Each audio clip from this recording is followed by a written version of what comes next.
একদিন হজরত আলী রাদিয়াল্লাহু আনহু মসজিদে খুতবা দিচ্ছিলেন। সবাই মনোযোগ দিয়ে চুপচাপ তার কথা শুনছিল। হঠাৎ কিছু মানুষ আতঙ্কিত হয়ে দৌড়ে এসে মসজিদের ভেতরে প্রবেশ করল। তখন আলী রাদিয়াল্লাহু আনহু তাদেরকে জিজ্ঞাসা করলেন, কি হয়েছে তোমাদের? উত্তরে তারা বলল, হুজুর, একটি সিংহ এদিকে আসছে, অনেক বড় সিংহ, আমরা খুব ভয় পাচ্ছি। তখন আলী রাদিয়াল্লাহু আনহু বললেন, ভয় পাবার কিছু নেই, সে কাউকে কোনো ক্ষতি করবে না। এই কথার মধ্যেই সেই বিশাল সিংহ সবার সামনে এসে দাঁড়ালো। সে সোজা হজরত আলী রাদিয়াল্লাহু আনহুর কাছে এসে তার পায়ে মাথা রেখে দিল। এর কিছু পরেই সেই সিংহের পেছনে ছোট্ট একটি সিংহ শাবক এসে হাজির হলো। তখন সবাই বুঝে গেল যে বড় সিংহটি আসলে একটি পিতা সিংহ। অতঃপর সেই সিংহটি বলল, আমার সন্তানের বাবা এখন আর পৃথিবীতে নেই। আমি চাই আমার সন্তান নিরাপদে বেড়ে উঠুক, তাই আমি একে আপনার তত্ত্বাবধানে দিতে এসেছি। তখন আলী রাদিয়াল্লাহু আনহু বললেন, তুমি নিশ্চিন্তে যাও, তার ব্যাপারে কোনো চিন্তা করো না। আমি কথা দিচ্ছি, এই সন্তান কখনো নিজেকে অসহায় ভাববে না। তখন সিংহটি জিজ্ঞাসা করল, হুজুর, কে তাকে লালন পালন করবে? তখন আলী রাদিয়াল্লাহু আনহু উত্তর দিলেন, আমার পুত্র হুসাইন তার দেখাশোনা করবে। ইনশাআল্লাহ সে অসহায়দের খুব যত্ন নেয়, তার চেয়ে ভালো আর কেউ পারবে না। এরপর হযরত হুসাইন রাদিয়াল্লাহু আনহুকে ডাকা হলো। তিনি সামনে এসে সিংহ শাবকটিকে কোলে তুলে নিলেন। তার মাথায় স্নেহভরে হাত বুলিয়ে দিয়ে বললেন, আজ থেকে তার নাম হলো হারিস। সেই দিন থেকেই সিংহ শাবকটি হুসাইন রাদিয়াল্লাহু আনহুর সঙ্গেই থাকল। অতঃপর সিংহটি নিশ্চিন্ত মনে বনে ফিরে গেল, আর সিংহ শাবকটি যেন নিজের ঘর পেয়ে গেল। দিন গড়িয়ে মাস, মাস গড়িয়ে বছর কেটে গেল। হযরত হুসাইন রাদিয়াল্লাহু আনহুর কোলেই সে বড় হতে থাকল। সে এখন যুবক হয়ে উঠেছে। যেখানে যেখানে হুসাইন রাদিয়াল্লাহু আনহু যেতেন, সেও যেত। সে ছিল তার সঙ্গী, বন্ধু এবং বিশ্বস্ত একজন। মানুষ তাকে চিনত আবু আল হারিস নামে। জঙ্গল থেকে এসেছিল, কিন্তু তার হৃদয় ছিল মানুষের চেয়েও কোমল। তার ভেতরে হুসাইন রাদিয়াল্লাহু আনহুর প্রতি এক অগাধ ভালোবাসা গড়ে উঠেছিল। সময়ের সাথে সাথে আবু আল হারিস বিশাল এক সিংহে পরিণত হয়।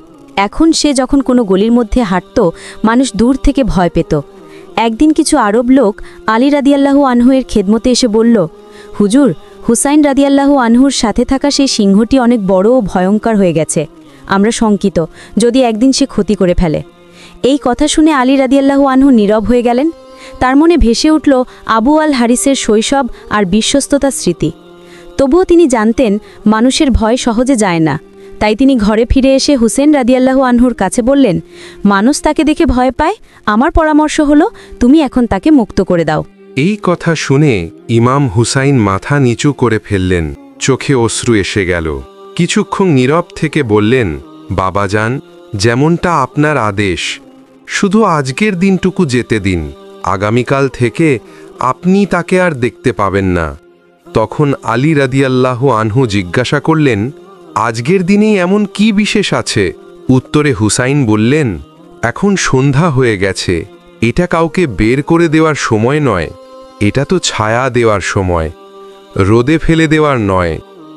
তখন আলী রাদিয়াল্লাহু আনহু ছেলেকে বুকে টেনে নিলেন। রাত কেটে গেল। হুসাইন তাহাজ্জুদের নামাজ শেষ করে আবু আল হারিসের কাছে গেলেন। সব কথা কোমল কণ্ঠে জানিয়ে দিলেন। সব শুনে আবু আল হারিস নিশ্চুপ রইল, তার চোখে ব্যথার নীরবতা। কিছুক্ষণ পর সে বলল, মনিব, আমি চলে যাব, তবে আমার একটি শর্ত আছে। আমাকে জীবনে আরও একবার সাক্ষাতের অনুমতি দিন, শুধুমাত্র একবার। তখন হুসাইন রাদিয়াল্লাহু আনহু বললেন, মনে রেখো হারিস, সেই তারিখ হবে 10ই মহররম 60 হিজরি। স্থান হবে কারবালার একটি টিলা। তুমি একটি আহ্বান শুনবে, সেই মুহূর্তেই আমাদের শেষ সাক্ষাৎ হবে। বছর ঘুরে এলো আশুরার দিন। কারবালার প্রান্তর নীরব ও ভারী। যখন হুসাইন রাদিয়াল্লাহু আনহুম শহীদ হলেন, তখন বিবি ফিজা বোনের দিকে মুখ করে চিৎকার করে ডাক দিলেন, এই আবু আল হারিস, তোমার মনিব তোমার কাছে একটি প্রতিশ্রুতি দিয়েছিল, আজ সেই দিন। এই ডাক শুনে বন কেঁপে উঠল, বাতাস থমকে গেল। বজ্রপাতের মতো গর্জন করে আবু আল হানিস কারবালায় এসে হাজির হল। হুসাইন রাদিয়াল্লাহু আনহুর লাশের পাশে বসে কপালে রক্ত ছুঁইয়ে দিল। বন্ধুরা, এই ঘটনা কোরআন বা সহি হাদিসে নেই, এটি একটি জনশ্রুতি, ভালোবাসার প্রতীক হিসেবে বলা হয়ে থাকে। ইতিহাস নয়, ভালোবাসার চিহ্ন। সবাই ভালো থাকবেন। আল্লাহ হাফেজ।